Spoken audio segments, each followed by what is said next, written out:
Bora mtuwe.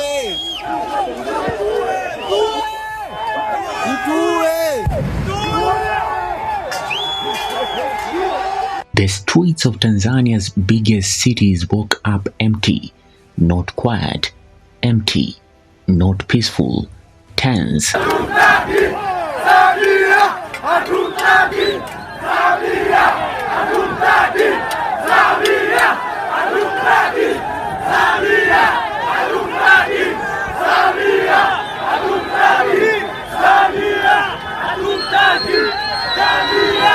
On a day that should be filled with flags, parades, and national pride, the country's 64th Independence Day has instead been swallowed by silence, a silence guarded by military trucks, police convoys, and unwavering government warning.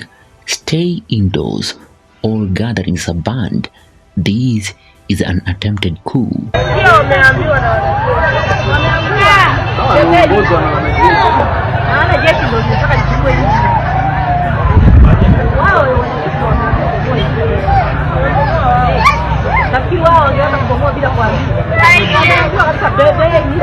Yet video still slipped through the digital cracks. Small crowds chanting Hatumutaki Samia Suluhu in Kariakoo, police firing tear gas, armored vehicles blocking roads, and activists posting that people are being abducted for simply stepping outside. This is December 9th, Tanzania's D-Day, and the question floating across East Africa today is simple. What exactly is going on? We start with the latest update. Protests have already kicked off in Dar es Salaam, Arusha, and several towns. Not huge crowds, because movement is practically illegal today, but visible enough to show defiance in a country where security forces have flooded the streets. The protests didn't emerge from nowhere.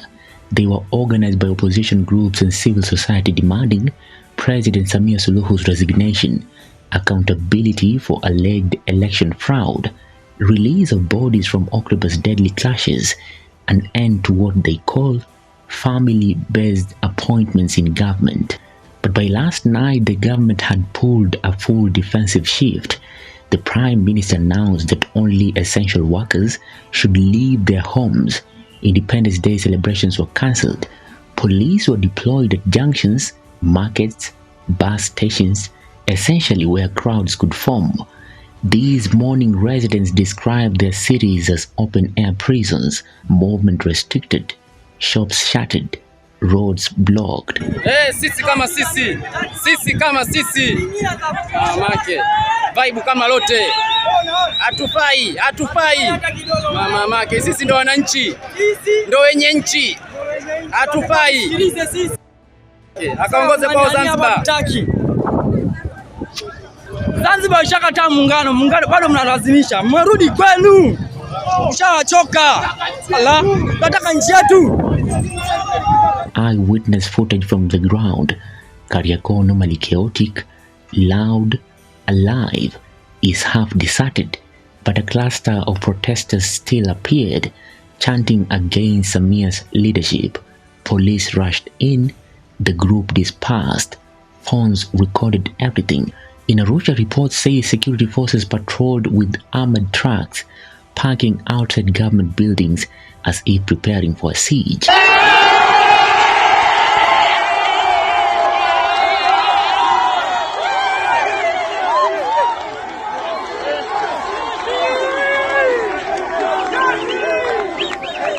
Across Tanzania, similar scenes, cordoned roads, random searches, and residents filming discreetly from windows, afraid to go outside but unwilling to stay silent. One viral post said, "We are locked inside like rats." The government stunned. The state's messaging is blunt. The protests are an attempted coup. All gatherings are illegal. Sharing panic-inducing content is punishable. Security forces will restore order at all costs.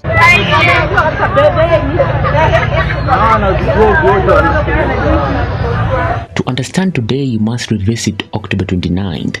The election period was chaotic, deaths during clashes, banned infrastructure, accusations of hidden bodies, activists disappearing, and the opposition insisting results were manipulated.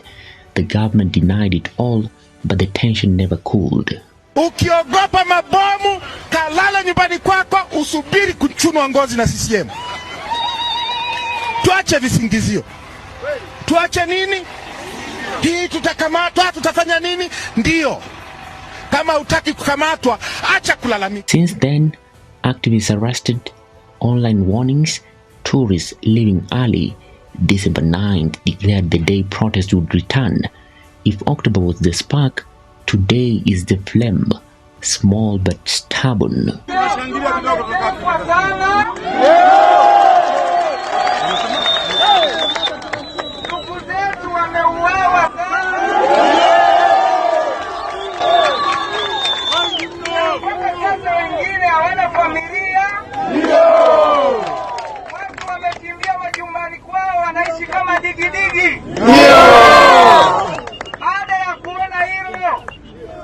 Tanzania kwa pamoja tukaona tushirikiane, tuungane, hatumtaki Rais Samia.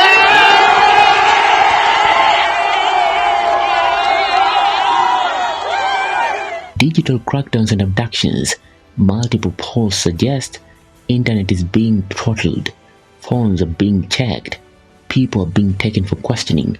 Nothing is fully confirmed, but the pattern is familiar to Kenyans and Ugandans.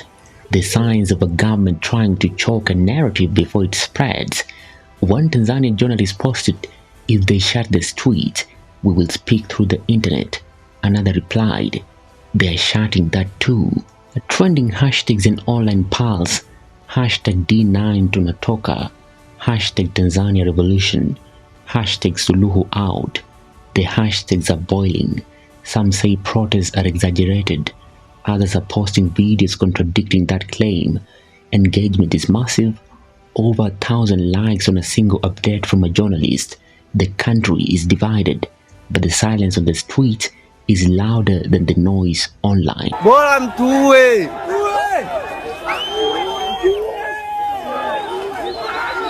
Kenya's eyes are locked on Tanzania. Kenyan political watchers are glued to this story for two reasons. Regional ripple effect.